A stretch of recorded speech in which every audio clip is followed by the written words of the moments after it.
Hey guys, ಇವತ್ತು ನಾನು ಶುಂಠಿ ಮಜ್ಜಿಗೆ ಹೇಗೆ ಮಾಡೋದು ಅಂತ ಹೇಳ್ತೀನಿ. ಒಂದು ಜಾರ್ಗೆ ಸ್ವಲ್ಪ ಮೊಸರು ಮತ್ತು ಸ್ವಲ್ಪ ಉಪ್ಪು ಹಾಕ್ಕೊಳ್ಳಿ.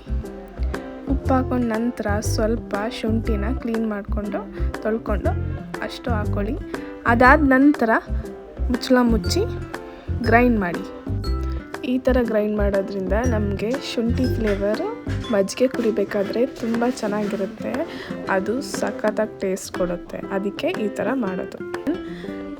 ನೋಡ್ಬೋದು, ಈಗ ನಾವು ಜಾರಲ್ಲಿ ಮಜ್ಜಿಗೆ ತಯಾರಾಗಿದೆ. ಅದಕ್ಕೆ 1 ಚಮಚಷ್ಟು ನೀರನ್ನ ಹಾಕ್ಕೋಬೇಕು. ರುಚಿ ನೋಡ್ಕೊಳ್ಳಿ, ರುಚಿ ಎಲ್ಲ ಕರೆಕ್ಟಾಗಿದ್ರೆ ಅಂದರೆ ಉಪ್ಪು ಗಿಪ್ಪು ಬೇಕಂದರೆ ಸೇರಿಸ್ಕೊಳ್ಳಿ. ನನಗೆ ಇನ್ನೊಂದು ಸ್ವಲ್ಪ ಉಪ್ಪು ಜಾಸ್ತಿ ಅನಿಸು, ಸ್ವಲ್ಪ ನೀರು ಹಾಕ್ಕೊಂಡೆ. ಇನ್ನೊಂದು ಅರ್ಧ ಚಮಚಷ್ಟು ನೀರು ಹಾಕ್ಕೊಂಡೆ. ಅದಾದಮೇಲೆ ಇದನ್ನು ಸ್ವಲ್ಪ ಸ್ಟರ್ ಮಾಡಿ ಗ್ಲಾಸ್ಗೆ ಹಾಕ್ಕೊಂಡು ಟೇಸ್ಟ್ ಮಾಡಿ. You will definitely thank me.